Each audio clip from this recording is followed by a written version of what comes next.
Olá, para você que está acompanhando a programação da TV AL, este é o Saúde em Destaque e hoje nós vamos conversar sobre doenças neurológicas. Aqui comigo está o Dr. Wilker Knoner Campos, que é neurocirurgião. Doutor, e para a gente começar então a nossa conversa, vou pedir para explicar para a gente quais são os problemas neurológicos mais comuns. Então, quando a gente fala em problemas neurológicos, a gente tem que entender primeiro o que é o sistema nervoso. O sistema nervoso, então, ele vai desde do cérebro, né, que todo mundo conhece, protegido por essa caixa que é o crânio, mas ele segue ainda dentro da coluna, né, protegido então pela coluna, a medula, e da medula saem então vários nervos que vão então para a periferia, inclusive na ponta dos dedos. Então, o que eu digo é que tem neurônio aqui que se conecta com o da medula que manda informação lá para o cérebro. Então, o sistema neurológico, o sistema nervoso, ele está de ponta a ponta, comandando tudo e vamos dizer, interagindo com o meio ambiente para saber a temperatura, a dor, o tato, as funções internas, mandando essa mensagem para o cérebro e o cérebro mandando uma resposta. Mas às vezes acontece então uns problemas neurológicos, problemas, uma disfunção, né? Pode ser então uma falta de comunicação, um excesso de comunicação, ou vamos dizer um curto-circuito, já que a gente está no sistema nervoso e ele funciona à base da eletricidade. Então aquele mesmo curto-circuito que dá na rede da sua casa, também dá no cérebro, também dá na medula, também dá no nervo. Um bom exemplo disso, por exemplo, é a crise convulsiva. A crise convulsiva é um curto-circuito. Não deixa de ser um curto-circuito. E quando a gente medica, por exemplo, o paciente, a gente está tentando equilibrar essa parte elétrica, né? Os problemas neurológicos eles envolvem todo esse sistema, que vai desde o cérebro até a ponta do dedo, às vezes até uma doença do nervo periférico, né? E o que ocasiona esse curto-circuito, né, que você falou? Isso acontece do nada, assim, ou tem alguma atitude nossa que pode causar isso? Então, eu dei um exemplo, né, de uma disfunção que seria esse curto-circuito, que poderia levar a crises convulsivas, mas também a outros problemas, né, como a dor crônica, como outras disfunções neurológicas. Pode ser por um curto-circuito, que é uma disfunção neurológica, então, e não um problema de fato, ou às vezes lesões estabelecidas, ou seja, então você tem uma lesão, um machucado no tecido, no nervo mesmo. E a partir daquela lesão, pode ser no cérebro, pode ser no cérebro como um tumor, como um AVC, como uma hemorragia, um aneurisma, né? Ou às vezes um tumorzinho até mesmo no nervo, né? Então, desde tumores até trauma, né? Uma batida, uma queda, ou às vezes disfunções. Essa disfunção não é de fato uma lesão do nervo, é só uma disfunção. É igual você está andando de carro e o carro para do nada, ele não tem problema elétrico nenhum, só acabou o combustível. Então, o carro em si não precisa de conserto, ele precisa de combustível. E às vezes acontece isso também com o sistema nervoso. Tem muitas doenças metabólicas, por exemplo, hipotiroidismo, falta de vitaminas, que podem levar então a acabar o combustível do sistema nervoso. E aí então vem as disfunções do sistema nervoso. Pode vir cefaleia, déficits neurológicos, quer dizer, o paciente pode ficar com formigamento na mão, nos pés, sentir mais frio nas extremidades do que o normal, ou problemas até mais complexos, né? Como, por exemplo, AVC, cefaleias. Doutor, e falando em dor, né? Muita gente reclama de dor de cabeça com frequência, enfim, tem estresse no trabalho, o trânsito, tem várias causas, né? Isso é constantemente, uma dor de cabeça, ela é preocupante? Em que momento a pessoa deve se preocupar com isso? Ela é uma das causas principais queixas que vem ao consultório e até as emergências, né? E, em segundo lugar, vem a lombalgia, quer dizer, a dor lombar, a dor na coluna. Então, quer dizer, a maior queixa de procura que leva os pacientes a procurarem o médico, tanto no consultório quanto na emergência, é dor cefaleia ou dor lombar. No caso das cefaleias, como você perguntou, quando que a gente deve se preocupar ou chamar atenção de que essa dor de cabeça ela tem que ser, né, procurar um especialista?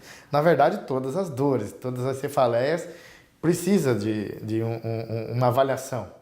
Porque pode ser desde uma enxaqueca ou uma cefaleia crônica, ou uma dor de cabeça associada a um problema de coluna, ou até às vezes tensional, né, de tensão, de trabalho, que esse tipo de cefaleia é o mais comum, tá? Mas a gente, né, nós como especialista, nós pensamos primeiro e sempre procuramos o quê? O incomum, né? Que é, na verdade, quando é incomum é porque é o perigoso. É o que tem que chamar atenção, que às vezes uma cefaleia pode ser o anúncio, o primeiro sintoma de um problema mais grave. Desde tumor cerebral até hemorragia, AVC, a hidrocefalia, né? Dentre outros problemas. Então, o que o paciente deve avaliar, o que o paciente tem que prestar atenção? Primeiro, se ele tem dor de cabeça desde a adolescência, e isso ainda se perpetua hoje na vida adulta, provavelmente ele tem algum tipo dessas cefaleias crônicas. Isso, né, claro, ele vai ter que ser avaliado em algum momento da vida dele, né? Agora, essa pessoa que tem a dor de cabeça, o que ela deve notar? Bom, é sempre a mesma dor de cabeça, eu tomo um remédio e melhora. Primeiro, não se deve automedicar. Primeiro tem que fazer uma avaliação para ver se a pessoa está tomando o remédio correto. Muitas vezes essas dores de cabeça têm um estopim, tem um dispositivo, ou tem uma causa específica. A gente tem muito paciente, às vezes, que comer chocolate é o que dispara a dor, comer queijo é o que dispara a dor, vinho, e uma série de alimentos, condimentos, situações, jogar bola e ficar com hipoglicemia, né? Às vezes jogou bola, não comeu, ficou com hipoglicemia, a pessoa entra numa enxaqueca terrível, entendeu? E assim, existe uma infinidade, dentro das cefaleias e enxaquecas, existe uma infinidade de classificações delas, né? Então, para a pessoa que sempre teve e tem, já fez a avaliação, ótimo, então continua tomando a medicação que foi passada, né? Agora, se não fez a avaliação ainda, tem que fazer. Então, para essa pessoa que sempre teve dor de cabeça, o que ela deve observar? A mudança da característica da dor de cabeça. Opa, estou sentindo dor de cabeça? Ela é diferente. Quando é diferente, chama atenção. Então, se chama atenção porque é diferente, ela precisa de uma nova avaliação, porque a coisa mudou. E mesmo essa pessoa que tem, né, enxaqueca ou cefaleia, ela não está livre de ter uma doença neurológica séria, como um tumor, um AVC. Então, se mudou a característica, seja na intensidade, ou às vezes ela tinha uma dor do lado direito, agora dói todo o crânio, ou agora dói todo o crânio e a nuca.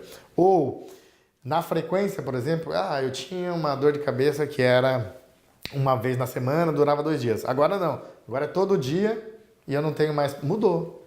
Mudou então a intensidade, mudou a frequência, mudou então o espaçamento, você fala. Então, quando muda a característica, para aquelas pessoas que têm a dor de cabeça, essa é um sinal de alerta. E isso, essa pessoa tem que procurar então um especialista então, para fazer exames de imagem, uma tomografia, uma ressonância, para que tenha que se descartar coisas mais sérias, né? Agora, para aquela pessoa que nunca teve dor de cabeça, agora vamos falar de outro perfil, a pessoa que nunca teve dor de cabeça e começa a ter, tá? Primeiro, ela começou a ter um sintoma diferente, ela vai ter que ser avaliada nova, né? Vai ter que ser avaliada pela primeira vez por esse sintoma, assim como qualquer sintoma. Então, se ela teve uma dor de barriga, vai ter que ser avaliada a dor de barriga, uma dor no peito, qualquer outro sintoma tem que ser avaliado. E a dor, ela também, né? Então, ela nunca teve, agora começa a ter dor de cabeça. Começa a tomar dipirona, não passa, esse é outro sinal de alerta. Começa a tomar medicação para dor, que não passa, com medicação, paracetamol, anti-inflamatório, essa dor chama atenção. Tá? Porque ela não está sendo controlada por uma medicação que deveria controlar. Então, isso chama atenção. Opa, primeiro, uma pessoa que nunca teve dor de cabeça. Estou tendo dor de cabeça. Toma medicação, não passa? Opa, é um sinal de alerta. Essa pessoa tem que procurar um especialista de uma forma um pouco mais, né, mais precoce. E realmente é algo que acontece assim inesperadamente? Ou pode vir de um hábito, um mau hábito que a pessoa tem ao longo da vida?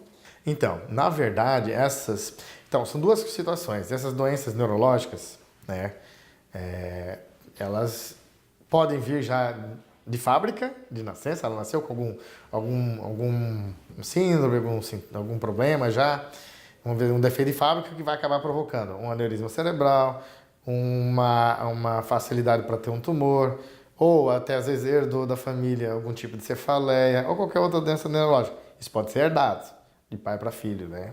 Ou às vezes adquire ao longo da vida. O mais comum é esse, adquirir doença neurológica ao longo da vida.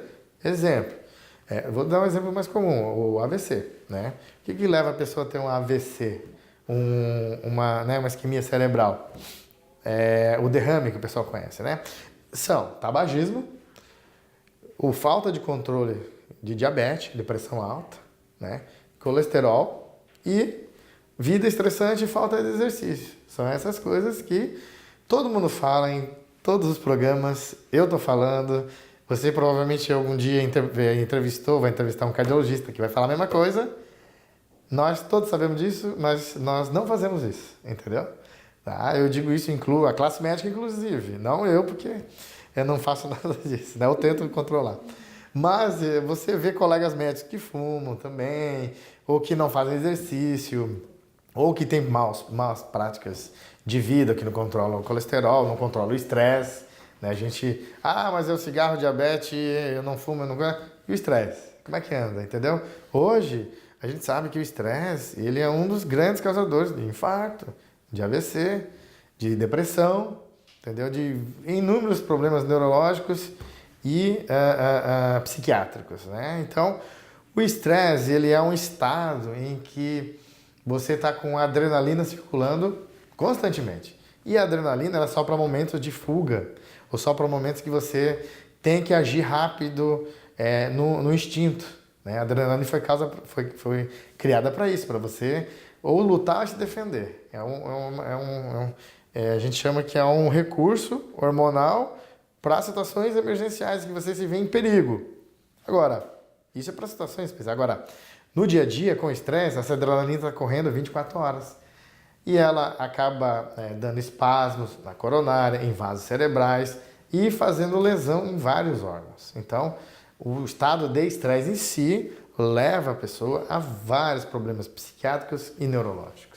Então, é possível prevenir, doenças neurológicas diante dessas causas? Então, uma vez que eu comentei essas causas, e são causas ditas adquiridas ao longo da vida, então sim, é possível você prevenir.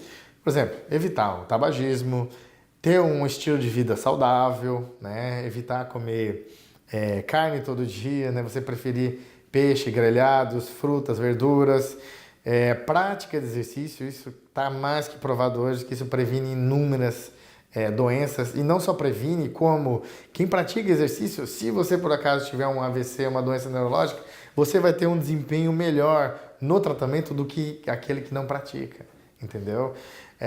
Ele vai ser uma pessoa que tem menos depressão, e também a demência, ele ajuda também na questão da demência e de todas as doenças neurológicas. Exercício físico, né? E isso não custa nada.